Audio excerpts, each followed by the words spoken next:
Boa tarde. Nós vamos dar seguimento então ao que foi falado pelos pastores que antecederam. Na verdade, a palestra que nós vamos ouvir agora é uma tentativa de aplicação prática, como nós vemos na prática as mensagens do grande conflito e a mensagem do selamento. Eu vou convidar vocês para nós fazermos uma rápida oração. Pedimos a Deus que nos dê atenção nesse momento. Eu percebi alguns brincando muito nos aparelhinhos, e esse é um momento ímpar. Nós temos a oportunidade de estudarmos a palavra de Deus, e quem sabe essa é a nossa última oportunidade. Nós não sabemos. Nós precisamos valorizar esse momento, né? Vamos orar então? Senhor Deus, obrigado porque em tempo oportuno nós podemos estudar mais uma vez a Tua Palavra e aprender as últimas verdades para o tempo do fim. Obrigado por fazer parte desta igreja, desse povo, um povo que com humildade caminha diante de Ti, trabalhando e Te servindo para restaurar as últimas verdades a fim que o Senhor possa voltar. Que essas verdades sejam restauradas em nós mesmos e que para isso o Teu Espírito nos ilumine naquilo que estamos estudando. Nos dê força, portanto, continua conosco aqui. Oramos em nome de Jesus. Amém. Eu vou me concentrar um pouquinho no livro de Daniel. E o material que eu vou apresentar para vocês faz parte de um grupo de 5 palestras de um tema que chama-se A Verdade Presente. A pergunta que eu gostaria que nós refletíssemos nessa tarde é: qual a relação entre estilo de vida e adoração no contexto do grande conflito? Como foi mostrado aqui na primeira palestra, nós estamos, sem dúvida nenhuma, vivendo no contexto do grande conflito. E a pergunta que fica é: se nós queremos ser selados, como vimos na segunda palestra, qual é a relação do selamento, qual a relação do estilo de vida com o selamento e a adoração no contexto do conflito final? Eu quero falar para vocês então sobre 4 grandes crises finais que as profecias apontam por o tempo do fim. Normalmente eu costumo estudar essas profecias em Daniel, mostrando quais serão essas crises e como elas acontecerão, e em Apocalipse indicando quando elas acontecerão e por quê. Como o tempo não nos permite, eu vou me concentrar em Daniel, pelo menos quais são essas crises e como elas acontecerão.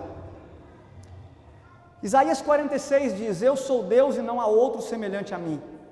Desde o princípio anuncio o que há de acontecer, e desde a antiguidade as coisas que ainda não sucederam.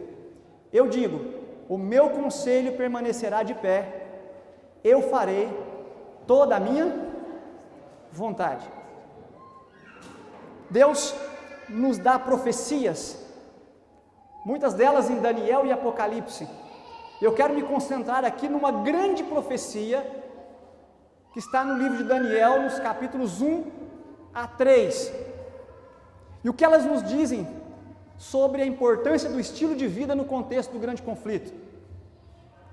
Não sei se vocês perceberam na palestra que o pastor Emilson acabou de fazer, todos os selos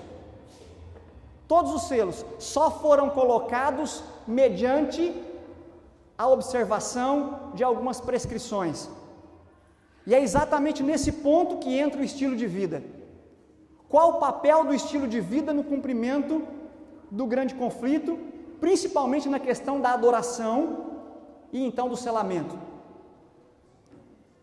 O grande conflito nos mostra, as profecias de Daniel e Apocalipse nos mostram que o grande conflito tem no seu bojo uma crise no tocante à adoração.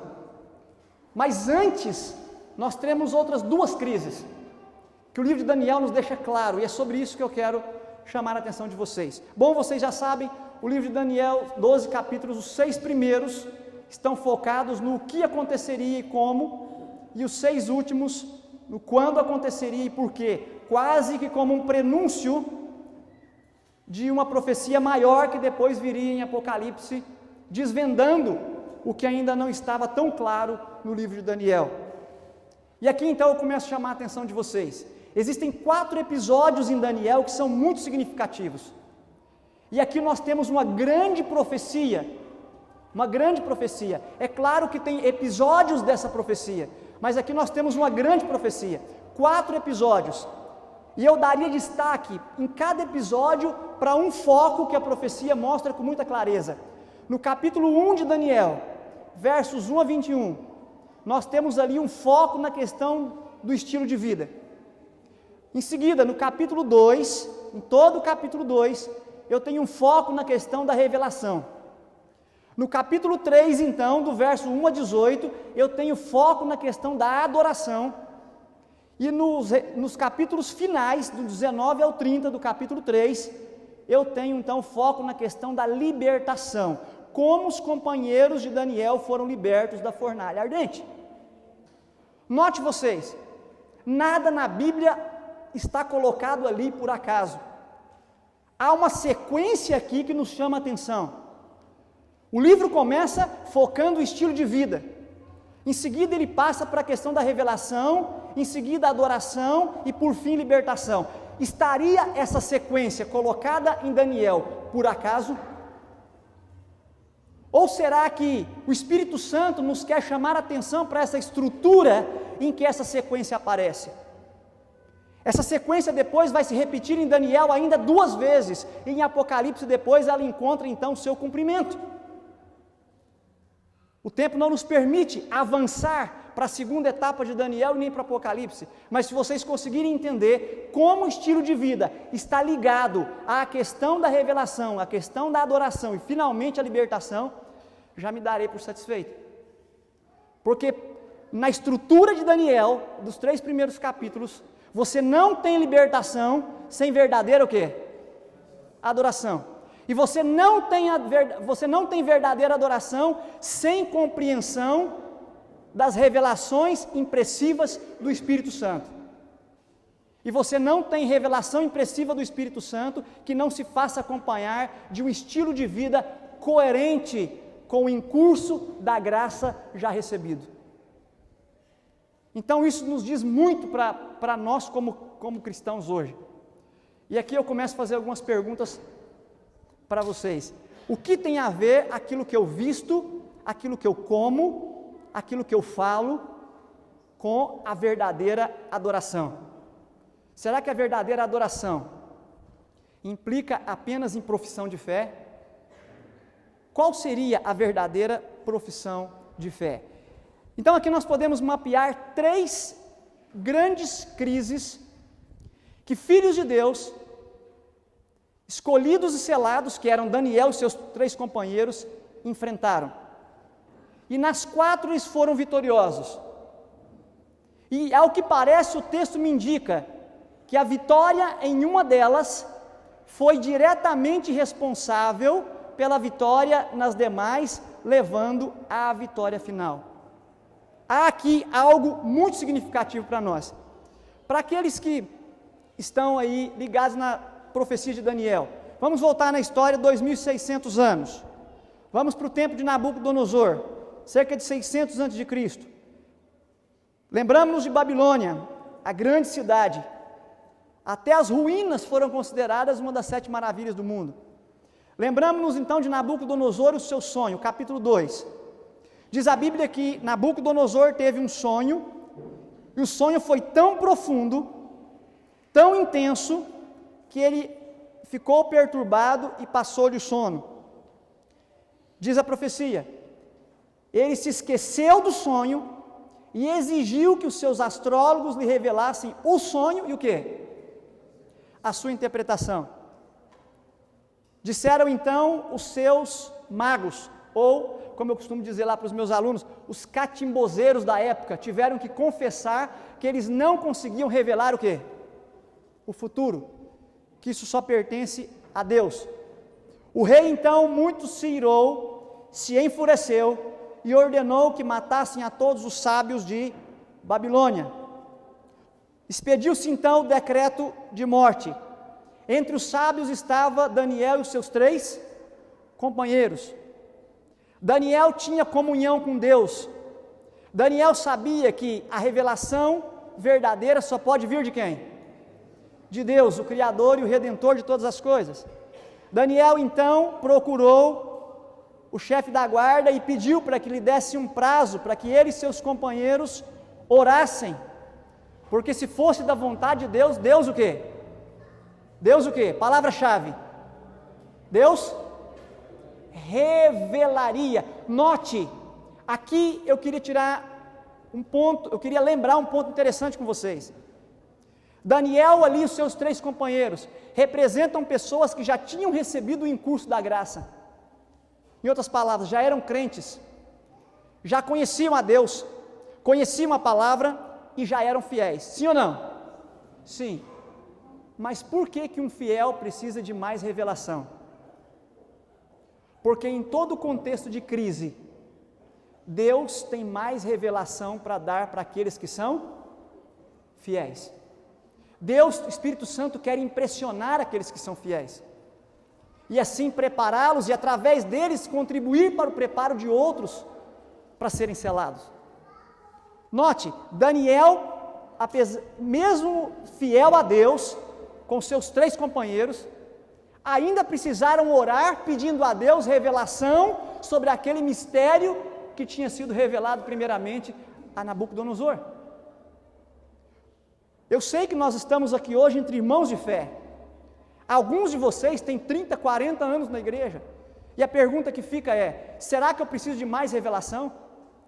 Será que eu já sei tudo? Será que eu já entendi tudo? Será que se as crises finais, o contexto da crise final se desencadeasse agora, se as pragas fossem derramadas imediatamente, será que eu estaria preparado em termos de conhecimento da palavra para não cair nas últimas armadilhas satânicas? Note, queridos, Daniel já era um crente, já era um fiel remanescente há muito tempo. A Bíblia não deixa dúvida disso, Ellen White deixa claro isso no comentário dela. Mas ele ainda necessitou de pedir a Deus mais o quê? Revelação. E eu pergunto aqui, será que nós não precisamos hoje orar a Deus e pedir mais revelação da palavra? Daniel orou, e diz a Bíblia então, foi para casa e fez saber o caso a Ananias, Misael e Azarias, seus companheiros. Eles oraram, e o que aconteceu? Deus ouviu o pedido de Daniel. Diz o texto: então foi revelado o mistério a Daniel numa visão de noite, pelo que Daniel louvou ao Deus do céu. Seja bendito o nome de Deus para todo sempre, porque dele são a sabedoria e a força. Ele muda e remove reis, estabelece reis e revela o profundo e o escondido. Então Daniel se apresentou ao rei e revelou-lhe o mistério. Daniel se apresenta, conta o sonho. Nós sabemos que no sonho Deus avisou que Babilônia seria totalmente o quê? Destruída e jamais seria habitada. O próprio Isaías confirma isso no capítulo 13, verso 19. Interessante, né? Babilônia jamais seria habitada.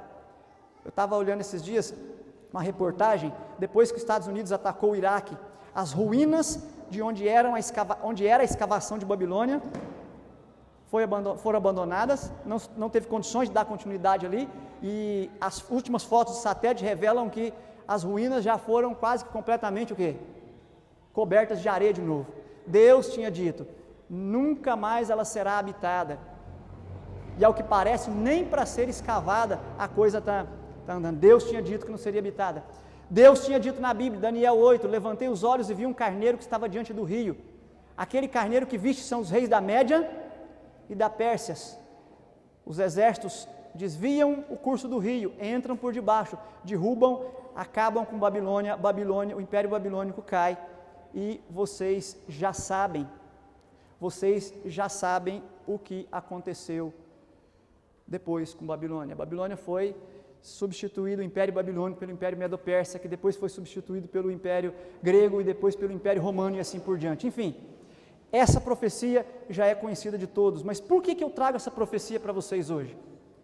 Porque quando nós lemos essa profecia na Bíblia, nós muitas vezes dissociamos essa profecia, nós separamos essa profecia do que vem antes e do que vem depois dela.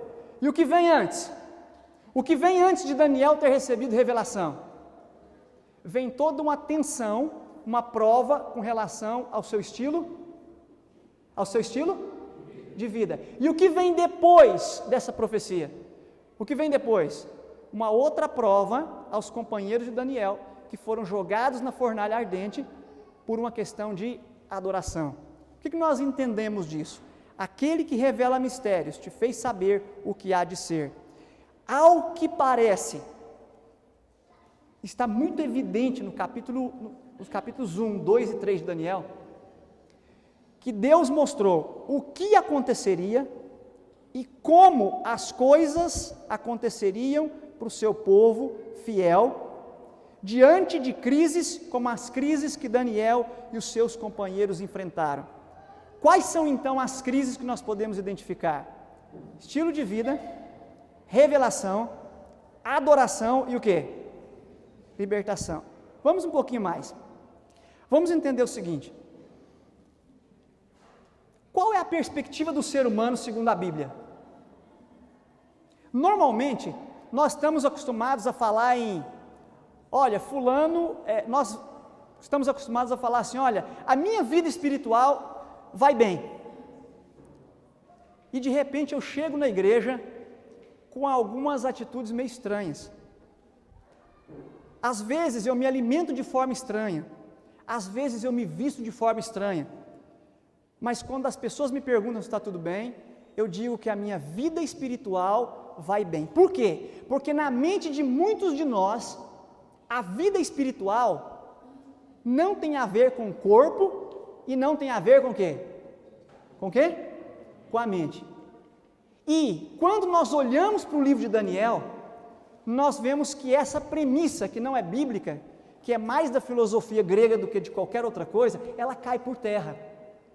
Porque segundo a Bíblia, o homem é um ser íntegro, ou como diz Ellen White, integral, constituído de 3 grandes potencialidades, que aqui estão separadas apenas para efeitos de compreensão, mas que na realidade humana não podem ser separadas ou dissociadas uma da outra. O ser humano, segundo a Bíblia, é o âmbito material, aquilo que a gente pode ver, com seu potencial de funcionamento orgânico, a mente, o âmbito intelectual, constituído pelos potenciais de sensibilidade, que é a nossa emoção, e compreensão lógica, que é a razão. E o aspecto moral, que é o âmbito constituído pelo potencial de realização das convicções natas e adquiridas. Na Bíblia, espiritualidade é tudo isso aqui funcionando quando submetido ao senhorio do Espírito Santo. Quando eu vou para o livro de Daniel e eu observo bem o que aconteceu no capítulo 1 de Daniel, isso aqui fica muito claro. Por quê?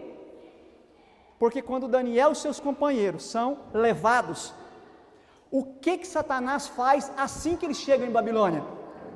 Satanás tenta detonar cada uma das 3 potencialidades que o ser humano tem. Primeira potencialidade, a questão do corpo, a questão mental, os potenciais da intelectualidade, da mente humana. O que diz Daniel 1 que ele fez? Eles deveriam ser treinados, eles deveriam ser imergidos no que mesmo? Leia comigo, no que mesmo? Na cultura dos caldeus. E na igreja às vezes a gente ouve alguém falar assim, não, mas isso aqui é cultural, isso aqui é uma questão de cultura. Toda cultura, ela é composta de 3 elementos inseparáveis: valores, princípios e regras. É por isso que não há como nós sermos adventistas do 7º dia e ao mesmo tempo flertarmos com outras culturas. Porque as regras de toda cultura, o comportamento de toda cultura, ele está baseado em valores, em princípios e em regras. Se nós estamos refletindo a regra de alguma cultura que não é a nossa, isso é porque de alguma forma, em alguma medida, nós assimilamos valores e princípios de uma cultura que não é a nossa. Então veja, vou começar aqui com muito respeito, dar alguns exemplos. A minha irmã querida que pinta as unhas. E quando o pastor ou ancião fala, ela fala aquela... Eu lido com muitos jovens, né? Eu tenho quase 500 alunos jovens, e a frase que eu mais ouço às vezes quando eu vou falar com eles é assim: nada a ver. É a frase que eu mais ouço. Nada a ver. Não tem nada a ver. Não tem nada a ver. O que o senhor está dizendo que as minhas unhas pintadas vai me tirar do céu? E aí eu costumo brincar, as unhas pintadas não, mas o que elas estão fazendo no seu coração, ou seja, o que elas representam no seu coração, pode tirar você do céu. Aquele jovem que de vez em quando canta na igreja e aparece com calça, modelo Zezé de Camargo e Luciano. E você vai falar com ele, e ele olha para você e fala assim: nada a ver, nada a ver. O senhor acha que uma calça vai me deixar de fora do céu? Eu digo, a calça não, mas o que ela está fazendo com o seu coração, pode. Porque nós fomos condicionados para pensar que essas coisas aí não tem a ver com espiritualidade. A gente pega aqueles textos ali, ó, nós somos físico, mental e o quê? Já ouviu essa expressão? Físico, mental e espiritual. Você sabia que quando Ellen White usa essa expressão espiritual, ela não está falando de uma entidade separada do físico e do mental. Ellen White usa o termo espiritual com dois sentidos. Eu pesquisei muito isso para o meu doutorado. Ou ela usa o espiritual com o sentido de moral, de moralidade, de vida religiosa, pautada em princípios da Bíblia, ou ela usa espiritual com o sentido de vocação social, para eu dar testemunho para os outros, os meus relacionamentos sociais, dando testemunho da palavra de Deus, daquilo que eu sou como cristão. Então o que eu estou dizendo para vocês? No pensamento bíblico ou profético de Ellen White, o espiritual não está separado do quê? Do físico e do físico e do mental. Então aquilo que eu faço com o meu corpo, aquilo que eu como, que eu visto, que eu falo, que eu leio, que eu faço com a minha mente lendo, as coisas que eu leio, que eu ouço, isso tudo corre para onde? Concorre para quê? Para a minha espiritualidade. Para nós adventistas, então, espiritualidade não é o que eu faço com a minha vida espiritual, sábado na igreja de manhã, não. Para nós adventistas, espiritualidade é como os meus potenciais, o quê? Físico, mental e o quê? Moral, estão alinhados com a vontade soberana e santa do Espírito Santo. Então, por que quando Daniel e seus companheiros chegam na corte babilônica, a primeira coisa que Satanás faz é tentar reinculturá-los, porque Satanás sabe que toda cultura é formada de valores, princípios e o quê? E regras. Então, por que Daniel não quis entrar no jogo de Arioque? E disse para Arioque, vai lá e fala para o rei, e pede, trata a gente com água e legumes, porque toda regra, quando a gente segue, na verdade nós não estamos obedecendo só a regra. Se eu sigo uma regra que não está na minha tabuada, e a minha tabuada é a Bíblia, significa que eu estou aderindo a princípios e valores que não são o quê? Que não são bíblicos. Então olha para você ver como é que é sutil isso, ó. Olha o que o inimigo fez. Eles tinham que aprender a cultura dos caldeus, eles tinham que adaptar ao estilo de vida dos caldeus, e eles tinham que o quê? Cultuar o Deus dos caldeus. Como eles não quiseram, seus nomes foram mudados. O objetivo era o quê? Moldar uma nova o quê? Vamos ler juntos? O objetivo era o quê? Moldar uma nova. E o que é mesmo a espiritualidade? É só a minha vida espiritual? É só quando eu estou lendo a Bíblia ou na igreja sábado de manhã? Não. O que é a minha espiritualidade? É como eu cuido dos meus potenciais, o quê? Físicos. O que mais? Mentais e o quê? Morais. Essas três coisas funcionando juntas, sob a disciplina do Espírito Santo, é o que nós adventistas entendemos como espiritualidade. Logo, para nós, não dá para separar aquilo que a gente veste, come, fala, faz, as nossas amizades com a nossa vida espiritual. Não dá. Tudo isso é vida espiritual. Então, tem a ver com estilo de vida, sim ou não? Espiritualidade tem a ver com estilo de vida, sim ou não? Sim, tem a ver com estilo de vida. Então, veja, qualquer idade, qualquer pessoa, espiritualidade tem a ver com estilo de vida. E eu quero então entrar em algumas questões específicas aqui. Questão do regime alimentar. Comigo aqui, ó, o rei lhes determinou a ração de cada dia, porção do manjar e do vinho que ele bebia. Eu fico imaginando se muitos dos nossos jovens estivessem no lugar de Daniel, eles teriam a desculpa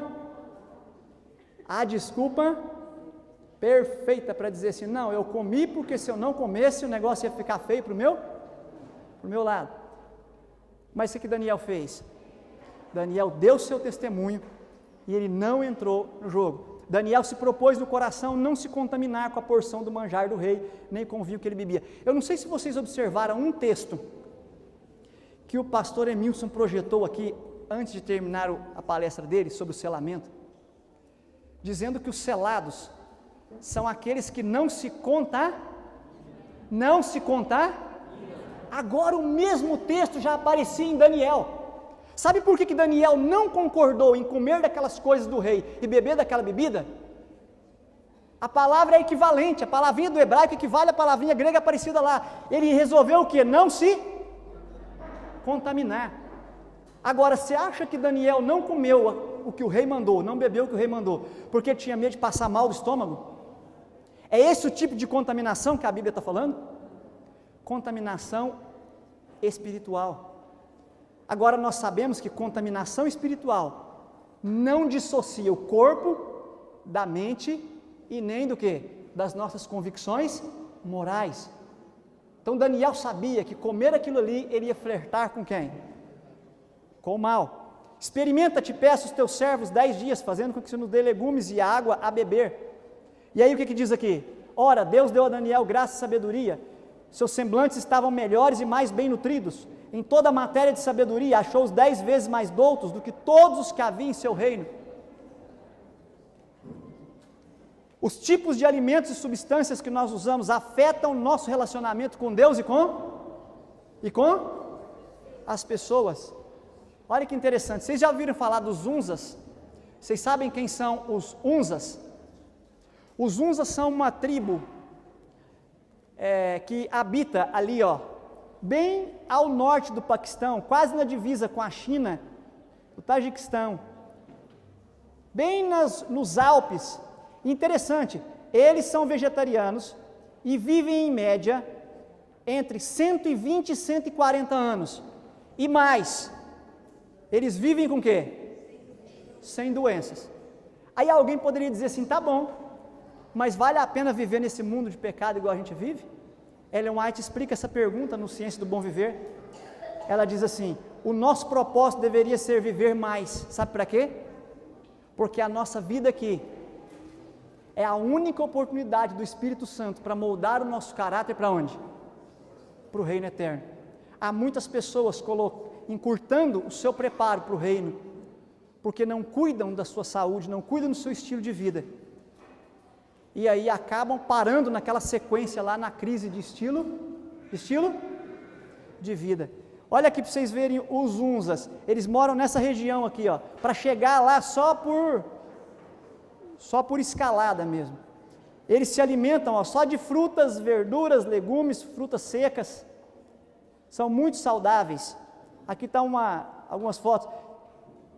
Diz que quantos anos vocês acham que esse cidadão aqui tem? 50? Sabe quantos anos esse cidadão aqui tem? 91. Você fala que esse cidadão tem 91 anos? E esse aqui, quantos anos você acha que ele tem?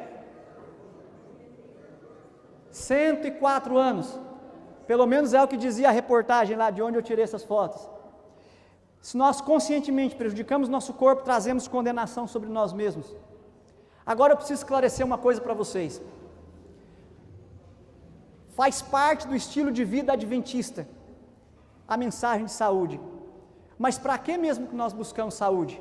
Eu não tenho tempo de explicar isso aqui, eu só quero mencionar. Eu listei aqui pelo menos 1, 2, 3, 4, 5, 6, 7, 8, 9 razões que motivam muitos adventistas a observar a mensagem de saúde. Mas as 9 razões não são as razões apropriadas para um adventista buscar ser fiel na mensagem de saúde. Para nós adventistas, buscar a saúde nós não buscamos a saúde por beleza, nem para nos relacionar, nem para sobreviver, nem por medo ou interesse, nem por economia, nem para ter rendimento, nem por status social, nem por prazer, nem para ter experiências místicas. Nós observamos a mensagem de saúde, sabe por quê? Primeiro, porque nós amamos a Deus. Nós obedecemos às leis de saúde por amar, confiar e submeter-nos a Deus, quem as estabeleceu. E também para estar em condições de pregar plenamente o Evangelho. Porque amamos a nós mesmos. Nós queremos que o nosso corpo seja habitação plena do Espírito Santo para sermos impressionados. Queremos ter discernimento, entendimento, e queremos ter vigor para estar bem para o serviço.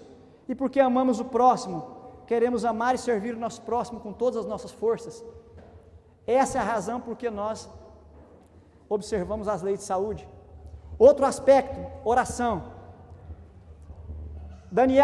A profecia de Daniel também mostra que havia ali uma crise de oração. A Bíblia diz que Daniel foi convidar seus companheiros para orar e pedir misericórdia ao Deus do céu. Daniel 3 vezes por dia orava, e eu pergunto para vocês, quantos de nós estamos orando? Quantas vezes por dia? Outro aspecto que está envolvido na crise de estilo de vida, casamentos. Muitos de vocês são jovens, muito em breve vão se casar. Prestem bem atenção nos conselhos de Deus. Os que já são casados aqui, prestem atenção nos conselhos de Deus. 2 versos para nos recordarem, pois aos devassos e adúlteros, Deus o quê? Portanto, cuidai-vos de vós mesmos, ninguém seja desleal para com a mulher da sua, eu detesto o quê? O divórcio, diz o Senhor Deus de Israel, não sejam desleais. O que mesmo que isso aqui está fazendo aqui? Eu estou aqui levantando pontos que evidenciam a crise de estilo de vida hoje no meio do povo de Deus. Primeiro ponto, regime alimentar. Segundo ponto, oração, não estamos orando mais. Terceiro ponto, casamento. Quem está casado, cuide do casamento. Quem não está casado, preste atenção em como vai se casar. Quarto aspecto da crise de estilo de vida, o comportamento pessoal. E aqui inclui personalidade, vocabulário, lugares e ambientes, vestimentas e adornos. Olha que interessante. Nós não fazemos algumas coisas e sutilmente fazemos outras que entristecem também o coração de Deus, porque chamam a atenção para nós mesmos. Aquelas alunas que eu falei para vocês, que estão sempre com as unhas pintadas, quando eu vou conversar com elas, eu mostro para elas que isso é uma maneira de chamar a atenção para quem? Para quem? Para si mesmo. As roupas, quando eu uso roupas sensuais, é uma maneira de chamar a atenção para as minhas características o quê? Corporais. Isso é crise de estilo? De estilo? De vida. E aí eu não paro às vezes para pensar isso. E às vezes não se fala mais isso na igreja, porque quase já não é mais politicamente correto dizer isso. Temos que dizer com amor, mas tem que ser dito. Nós adventistas somos um povo chamado para não nos envolvermos com essas coisas. Já falei para vocês da mudança de nome. A nossa personalidade pode ir mudando sutilmente, como foi mudado, como Satanás queria fazer com Daniel e seus companheiros, querendo inclusive mudar os seus nomes. Paulo diz, sabe porém isto, nos últimos dias sobrevirão tempos difíceis, pois os homens serão egoístas, avarentos, jactanciosos, arrogantes, blasfemadores, desobedientes aos pais, ingratos, irreverentes, desafeiçoados, implacáveis, caluniadores, sem o quê? Sem o quê? Sabe o que é ter domínio de si? É quando lá na escola eu vejo uma colega vestindo uma saia muito curta e eu também quero vestir, mas o Espírito Santo me diz que eu não devo. Eu ouço o Espírito Santo falar comigo, mas eu vou e visto. A Bíblia está dizendo, as pessoas se tornariam sem domínio de si, sem autocontrole, sem controle de si mesmo. Não foi essa a primeira crise que Daniel enfrentou? Ter ou não ter domínio de si mesmo? O inimigo usa também passatempos e diversões para ocupar a nossa atenção, fazendo que não sintam falta da presença do amado Salvador. Videogames. Esses dias um aluno nosso ia formar e me procurou. E ele dizia para mim que tinha 8 anos, ele reconheceu que era viciado em videogame. Ele passava 6 horas por dia, pelo menos, no videogame. 6 horas. Sabe o que é isso por mês, por ano? A profecia está dizendo, os homens se tornariam sem domínios de si mesmo. Crise de estilo? De estilo? De vida. Crise de estilo de vida. Paulo ainda diz, 1 João, diz, não ameis o mundo nem as coisas que há no mundo, se alguém amar o mundo, o amor do Pai não está nele, porque tudo que há no mundo, a concupiscência da carne, a concupiscência dos olhos, da soberba da vida, não procede do Pai, mas procede do mundo. Qual a pergunta que nós deveríamos fazer? Tem aparência do mal? Tem aparência do mal? Então nós não deveríamos fazer, deveríamos nos abster de toda forma de mal. Vós sois raça eleita, sacerdócio real, nação santa, povo de propriedade exclusiva de Deus, a fim de proclamar as virtudes daquele que vos chamou da treva para a sua maravilhosa luz. Fala também de como as mulheres deveriam se trajar de forma modesta, com bom senso. A questão dos adornos. Por que não usar adornos? Por que não usar adornos? Porque o adorno chama atenção para quem? Para si mesmo. O adorno chama atenção para si mesmo. O adorno na Bíblia é sinal de luxúria, de apostasia, porque representa o abandono da simplicidade, da humildade, da submissão ao Deus da simplicidade e da humildade. A esposa de Cristo, como foi mostrado aqui na primeira palestra, é apresentada como alguém puro, que não usa essas coisas. A mulher corrompida, por sua vez, está toda embriagada e usa das luxúrias e dos costumes do mundo. O apóstolo Paulo também fala, não reine, portanto, o pecado em vosso corpo mortal, de maneira que obedeçais às suas paixões. Cristo veio para nos salvar dos nossos pecados. Todo aquele que vive habitualmente pecando, também vive na rebeldia, pois o pecado é rebeldia. Esse texto diz, o que aconteceu foi que a igreja, no seu afã entusiasta de evangelizar todo mundo, começou a batizar pessoas que não tinham conhecimento suficiente da doutrina cristã. Muitos gregos, romanos e gentios começaram a pertencer à igreja sem ter abandonado seus velhos costumes pagãos e doutrinas. Começaram a contaminar a pureza da doutrina que se mantivera branca durante o primeiro século. Isso muitas vezes acontece conosco também, nos nossos dias. A crise de revelação, há um aumento do conhecimento, mas não há entendimento. Aumenta o conhecimento, aumenta a informação, mas não aumenta o quê? O entendimento. Porque informação não é conhecimento, conhecimento é informação processada. Informação que não é processada não é conhecimento. E diz a Escritura, então foi revelado o mistério a Daniel numa visão de noite. E Daniel então confessa que foi revelado o mistério a ele. Por que muitas pessoas hoje não conseguem entender certas partes da Bíblia? Nós estamos descuidando do nosso estilo de vida. Daniel mostra claramente que o estilo de vida pode impactar diretamente na nossa o quê? Na revelação que é dada a nós, na impressão que nos é dada pelo Espírito Santo. Deixe-me explicar uma coisa para vocês. A Bíblia fala de duas maneiras que o Espírito Santo trabalha com os seres humanos. Ao convencer os seres humanos do pecado, da justiça e do juízo, o Espírito Santo trabalha de maneira extraordinária, às vezes, e trabalha de maneira ordinária ou de maneira comum. Pode uma pessoa ser objeto da ação do Espírito Santo, estando com a mente embriagada ou cheia ou entorpecida pela droga, por comidas? Pode ou não pode? Sim ou não? Não? E se eu disser que eu já vi alguém ser tocado pelo Espírito Santo na igreja, estando embriagado, e a pessoa nunca mais deixou os caminhos de Deus? Mas essa não é a forma normal do Espírito trabalhar. O Espírito pode trabalhar de forma extraordinária, sim ou não? Mas qual que é a forma que o Espírito Santo trabalha com quem já é convertido, com quem já foi incursionado pela graça de Deus? É transformando os nossos hábitos, transformando o nosso caráter, ajudando-nos a abandonar os costumes do mundo, e aí envolve as coisas que nós comemos, que nós vestimos, que nós falamos.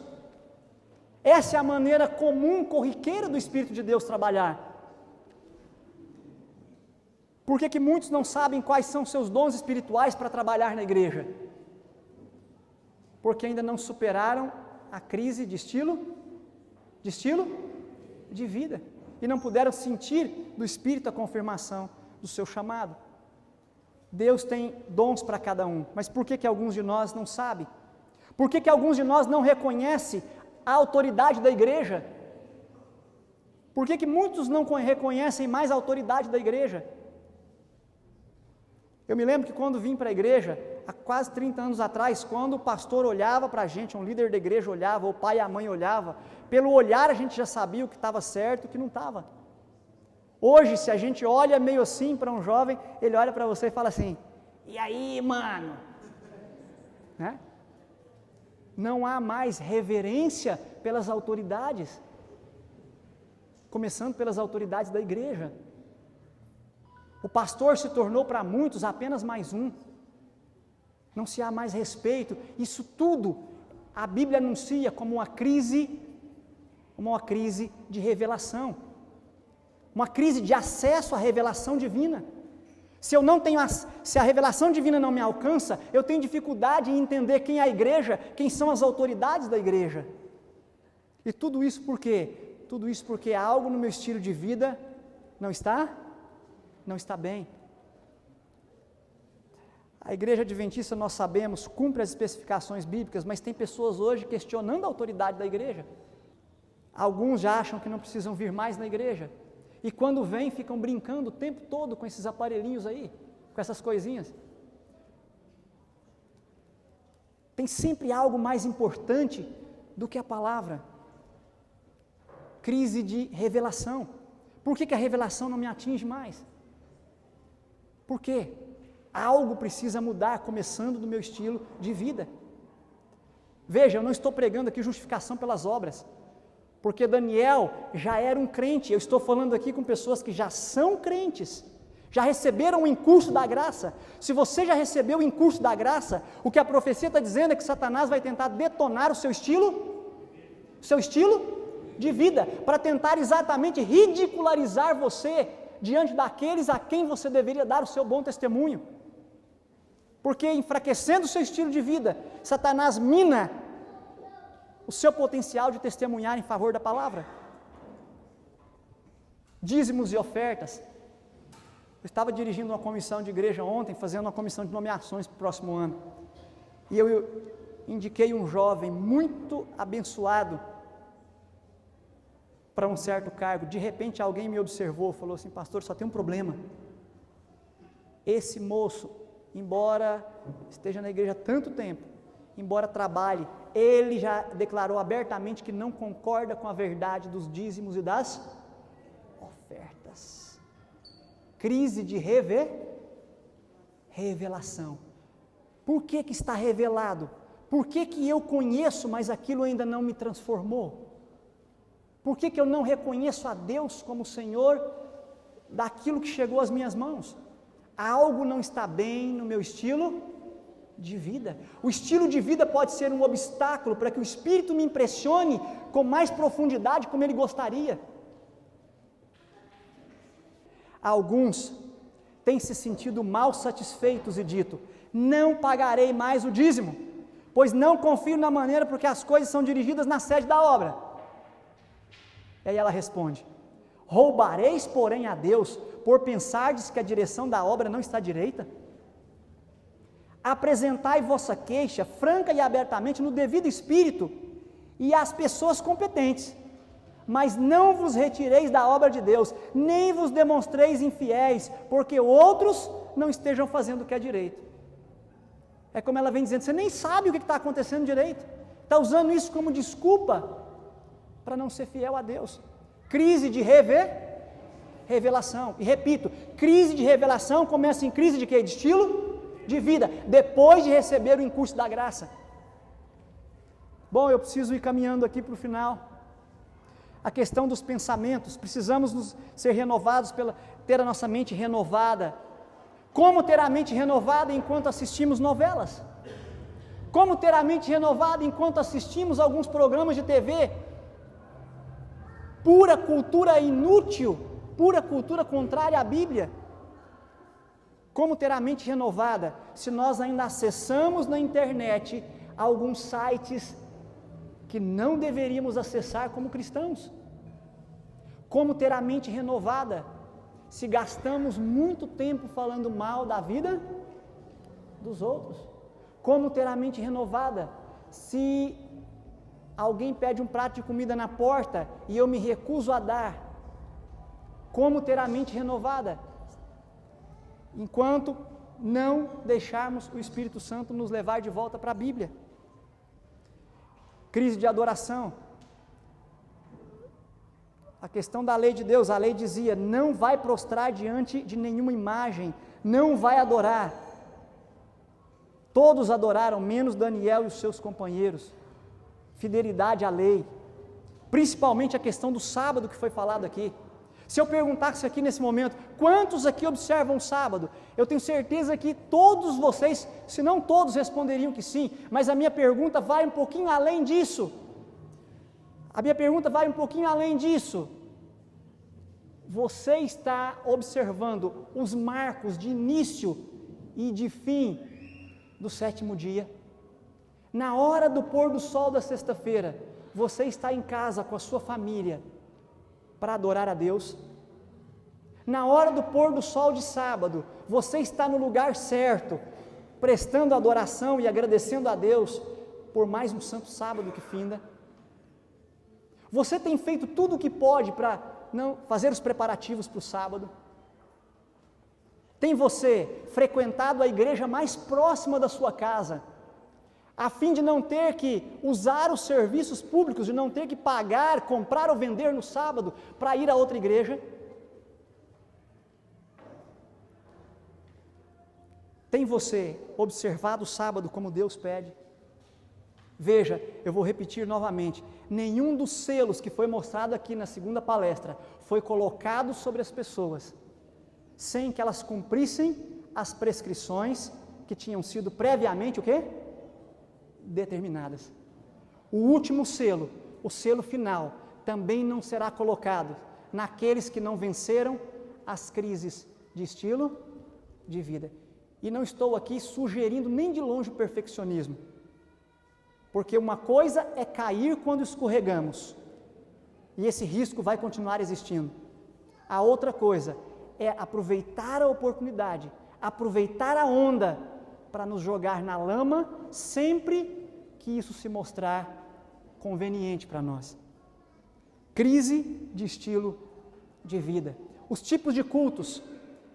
Eu às vezes ouço alguns jovens dizer para mim lá no NASP: professor, mas olha, aquela igreja fulano de tal, não vou mais nela, porque o culto lá é chato demais, professor. A gente quase dorme no culto, porque o pregador é monótono. Mas é claro, você fica o tempo todo nessas coisinhas aí, nesses vídeos.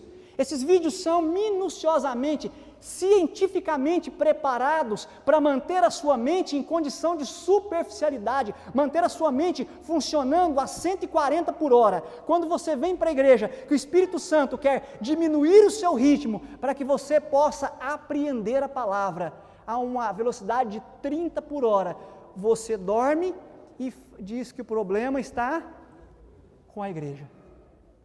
Com a igreja. Mas pastor, eu não vou naquela igreja fulano de tal, porque lá eles não fazem aqueles negócios, eles não batem palma, eles não cantam, o culto é muito desanimado, é muito monótono. Observe o que aconteceu aqui com os companheiros de Daniel. Nós temos 3 textos que são muito significativos. O rei ergueu a estátua e falou assim, ó, leia aqui comigo, quando ouvires o quê? O som de quê? Eu quero que vocês observem essa expressão, ela aparece 3 vezes no mesmo capítulo, essa expressão aqui, ó, toda sorte de quê? De música. Quando eles escutassem aquilo ali, o que eles deviam fazer? Prostrareis e adorareis. E aí a Bíblia diz o seguinte, todos os povos ouviram o quê? De quê? Toda sorte de música. E o que eles fizeram? Prostraram-se todos os povos e adoraram. Todo homem, de novo, que ouvisse o quê? Faria o quê? O inimigo tem muitos altares aí. E nós jamais nos dobraríamos diante deles se não fosse pela influência de algumas coisas, entre elas a música. Amigos, não podemos servir a 2 senhores. Eu sei que eu estou falando nesse momento para muitos jovens aqui que gostam dos hinos da igreja, mas também gostam de Zezé de Camargo e Luciano. Que gostam dos hinos da igreja, mas gostam desses autores, dessas figuras ecléticas, estranhas aí do mundo pop internacional. Sabe o que significa essa expressão aqui? Toda sorte de música, no contexto em que aparece em Daniel, significa que haveria ali um tipo de música que usaria todos os tipos de instrumentos, inclusive instrumentos de percussão, e que geraria uma espécie de quê? Uma espécie de êxtase, e deixaria eles mas tão ligados na música, que eles com muita facilidade o quê? Se dobrariam diante da estátua. Eu te pergunto, por que você acha que foi necessária essa toda sorte de música? Ele não podia simplesmente ter decretado, ajoelhem-se aí, vai tocar a trombeta, ajoelhem-se, pronto. O inimigo sabe o poder da música. O inimigo sabe disso. Se nós ainda continuamos ouvindo música do mundo, junto com as da igreja, a profecia nos mostra que é crise de quê? Crise de quê? Não é mais crise de estilo de vida. Aqui já é crise de quê? Adoração. Adoração. O negócio começou o seguinte, o problema começa quando eu baixo essas coisas no computador, quando eu compro esses CDs. O problema começa lá atrás. Finalmente, crise de libertação. Buscaram a Daniel e seus companheiros para que fossem mortos. Jogaram Daniel onde? No capítulo 2. Jogaram ele onde? No capítulo 2. Lugar nenhum. Porque ele recebeu o quê? Ele recebeu revelação. Mas buscaram ele. Eles iam matar, saiu o decreto de morte. Mas eles foram libertos. E depois, os 3 companheiros foram lançados onde? Na fornalha. Em ambos os casos, Deus os libertou. Então o rei ordenou que trouxesse a Daniel e lançasse na cova dos leões. O rei engrandeceu Daniel depois que o livrou. Os seus companheiros saíram do fogo. Deus enviou o seu anjo, fechou a boca dos leões. 3 ocasiões de livramento. Coincidência ou Jesuscidência? Foram libertos ou não foram? Naquele dia, no dia do acerto de contas, quantos de vocês aqui querem ser libertos? Então, entendam bem o que a profecia está mostrando. Esses homens foram libertos, porque prestaram uma adoração o quê? Aceitável a Deus. E por que prestaram uma adoração aceitável? Porque foram profundamente impressionados pelo Espírito Santo e viveram um estilo de vida o quê? Coerente com a revelação que tinham recebido. Nós temos na história muitas pessoas foram martirizadas. adoraram a Deus verdadeiramente, foram perseguidas e, enfim, foram libertas. Os fiéis muitas vezes se esconderam em regiões montanhosas. Os valdenses são um exemplo. Para viver um estilo de vida coerente com a palavra, tiveram que ficar reclusos, tiveram que viver nesses lugares aqui, lugares frios, salubres. A própria história de Ló nos mostra, Deus vai libertar os seus fiéis, amém? Mas quem são os fiéis que vão ser libertados? Apenas os que forem selados. A vitória dos jovens hebreus. A estratégia de Babilônia, então, é que eles fossem enculturados na cultura dos caldeus. Qual foi o testemunho que eles deram? Não aceitaram e receberam de Deus sabedoria, inteligência. A estratégia de Babilônia, adaptar o estilo de vida ao estilo de vida dos caldeus. O que Daniel e seus companheiros mostraram? Domínio próprio, vigor, e com isso mostraram fidelidade a Deus. Babilônia queria que eles adaptassem-se ao sistema religioso dos caldeus. Eles mostraram convicção e fidelidade unicamente a Yahvé. Ou seja, Deus e Satanás, no grande conflito, estão lutando, sabe por quê? Para redimir nada menos do que a nossa alma integralmente. Nossos potenciais físicos, mentais e o quê? Não. Nossos potenciais físicos, mentais e o quê? Morais. Isso tudo é o que a Bíblia e o Espírito de Profecia chama de espiritualidade. Deus nos chama para uma espiritualidade verdadeira. E você vê o paralelo entre Daniel e Cristo. Satanás tenta Daniel primeiro no estilo de vida. Tenta Cristo também na questão do domínio próprio. Domínio próprio. Daniel pede revelação. Cristo mostra o seu domínio da revelação. Daniel, então, seus companheiros adoram só a Deus. Cristo presta adoração apenas ao Pai. Daniel e seus companheiros são libertos. Satanás deixa Cristo e os anjos vêm servi-lo. Coincidência ou Jesuscidência? Há uma sequência aqui. O que eu tenho a dizer para vocês diante disso? Não apagueis o Espírito, não desprezeis as profecias, julgai tudo e retende o que é bom. Eu encerro com 3 textos da Senhora White. Primeiro texto, ela diz assim: tudo quanto prejudica o quê? Não somente diminui o quê? Como tende a enfraquecer as faculdades o quê? Mentais e morais. A condescendência com qualquer prática nociva à saúde torna mais difícil a uma pessoa discernir entre o bem e mais difícil resistir ao mal. Então eu pergunto para você, é a presta atenção, a pergunta que eu vou te fazer, é a Coca-Cola que eu bebo que vai me tirar do céu? Não, mas é o que beber Coca-Cola, depois de saber que ela faz mal para a minha saúde, representa, é que pode me deixar de fora do céu. Dá para entender isso? Esse silêncio, o que é isso?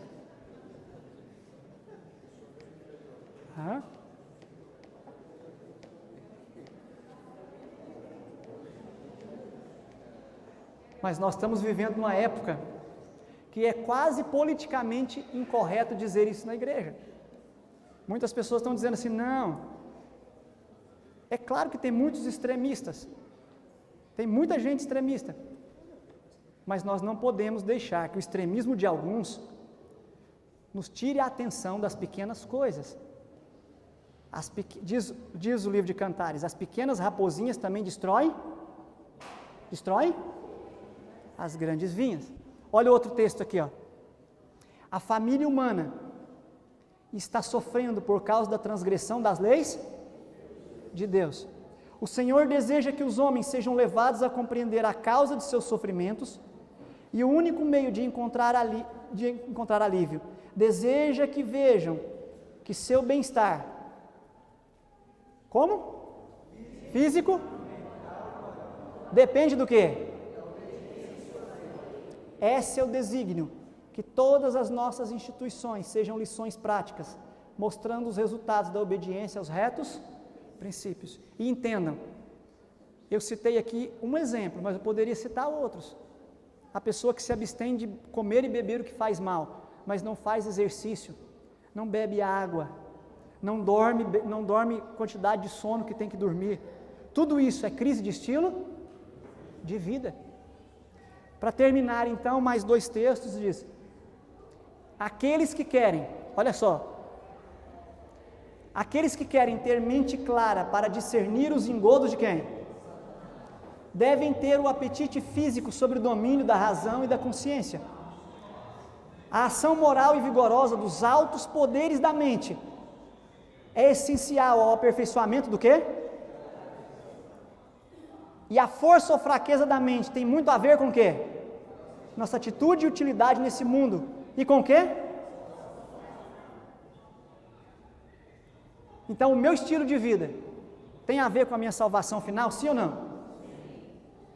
É deplorável a ignorância que tem prevalecido concernente à lei de Deus em nossa natureza física. A intemperança de qualquer espécie é uma violação das leis do nosso ser. A imbecilidade está prevalecendo em uma proporção assustadora.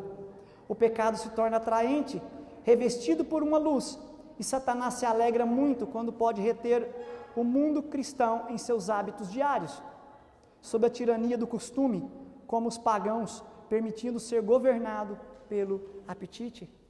Aqui não entenda, tem um princípio aqui, embora ele esteja falando nesse texto só do apetite alimentar, mas tem aqui todo um princípio. E finalmente, se homens e mulheres o quê? Tiverem o quê? Morais o quê? Pela intemperança de qualquer espécie, estarão em muitos de seus hábitos muito pouco acima do quê? Olha isso. Isso não é profundo? E ela fala assim: Satanás está constantemente atraindo pessoas da luz salvífica. Para quê? 2 coisas. Para quê? E a moda. E diz aí um livro, eu acho que foi num livro mesmo, de um camarada que eu li aí, que escreve uns pensamentos, outros disseram e eu gostei, como é que é mesmo? Eles disseram e eu gostei.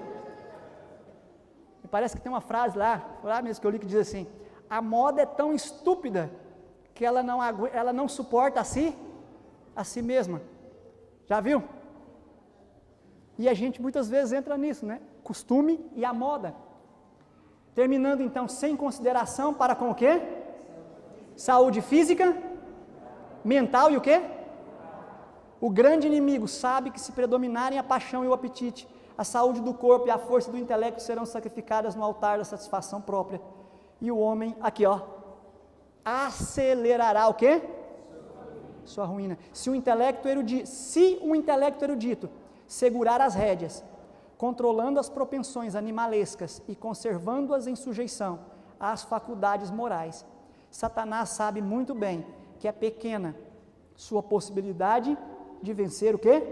A tentação. Bom, então aqui é mesmo a última. O homem tem agora uma vantagem sobre Adão nessa guerra contra Satanás, porque tem a experiência de Adão na desobediência e sua consequente queda para alertá-lo e afastar-se de seu exemplo. O homem também tem o exemplo de Cristo ao vencer o apetite e as diversas tentações de Satanás, derrotando o poderoso inimigo em todos os pontos e saindo vitorioso em cada provação. Se o homem tropeçar e cair sobre as tentações de Satanás, não terá escusas, porque ele tem a desobediência de Adão para alertá-lo e a vida do Redentor do mundo como um exemplo de obediência e resignação, bem como a promessa de Cristo, de que ao vencedor dar-lhe-ei sentar-se comigo no meu trono, assim como também eu venci e me sentei com meu Pai no seu trono. Amém? E aí então, você sabe a promessa que Deus fez para Daniel. O que eu quero deixar com vocês então? O dia do Senhor está vindo como ladrão da noite. Logo Jesus vai dizer: continue o justo na injustiça e o justo fazendo justiça ainda. Estamos vivendo nos últimos momentos da história desse mundo, mas ainda, pelo menos por enquanto. E aí eu quero fazer essa oração com você. Mas antes de fazer essa oração, eu quero ver se você entendeu. Pelo roteiro, pela estrutura da profecia de Daniel 1:3, parece-nos ficar evidente uma sequência ali. Depois que a pessoa recebe o incurso da graça, depois que a pessoa aceita, a pessoa então é provada. Satanás quer trazê-la, tirá-la dos braços de Deus e trazê-la para onde? Para a Babilônia. Como Satanás faz isso? Primeiro, gerando na vida da pessoa uma crise de quê? Estilo de vida. Que se não for vencida pelo poder de Deus, se transforma numa crise de quê? De revelação, porque aí não conseguimos compreender as profecias maiores, as impressões maiores do Espírito para nós. Se essa crise também não for vencida, não conseguimos prestar verdadeira e genuína adoração. E se não prestarmos verdadeira e genuína adoração, não seremos selados. E com isso, não seremos libertos do poder do mal. Porque nós mesmos por nada podemos fazer. Em tudo somos dependentes de quem? De Deus. Mas há prescrições e precisamos ser obedientes a ela. Eu costumo dizer sempre aos meus alunos: Cristo nos ama em nossos pecados, mas não pode nos salvar em nossos pecados. Ele quer nos salvar dos nossos pecados. Faz essa oração comigo aqui agora, vamos juntos? Vamos juntos aqui?